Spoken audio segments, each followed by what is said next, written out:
Ассаламу алейкум достор, кандайсыздар? Назарыңыздарда кайрадан эле Ош реклама каналы. Бүгүн мен сиздерге Араванскийде жайгашкан мына ушундай 103 сериядагы 4 этаждуу домдун 4-этажынан сатыла турган бир бөлмөлүү квартира жөнүндө информация бермекчимин.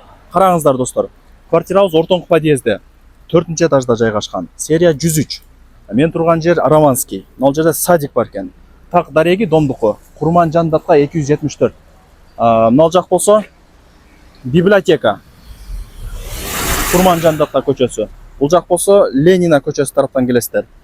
Мына жерде садик бар экен. 274 Курман Жандатка так дарегичи.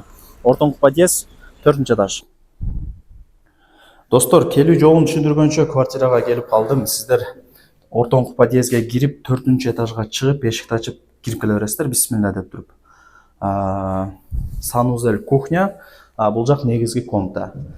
Угловой мес, 4-этаж, бир комната, техпаспорт бар, крыша жабылган, коммуникация бардыгы центральный, отопление бар. Просто мына стояктары турат мына, көрүп атасыздарбы? Просто батарейканы эле коюп алыш керек да. Отопление жок экен го деп отурбаңыздар. Батарейканы койсоңуздар эле болду, иштей берет. Бул жагы балкон. Көрдүңүздөрбү? Айнекти ачайлы. Мына. Сонун. Бары жайында. Сонун, зыңк. Келесиздер, жашайсыздар.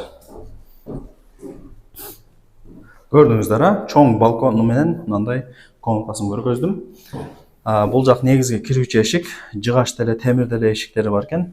Санузелин көргөзөйлү. Мына. Ванна, аристона барды ушул жакта. Мына. Байкаңыздарчы достор. Жап-жашнакай болуп турган кези. Бир бөлмөлүү квартира, наличкага аласыздар, же болбосо ипотека жолу менен деле сата берем деп азыр мага ээси жакшылап информация берди. Барыңыздарга эмне дейм, эми ийгилик каалайм, аракетти кылыңыздар. Алган адам утат, бир бөлмөлүү квартиралар семечкадай эле тез кетет.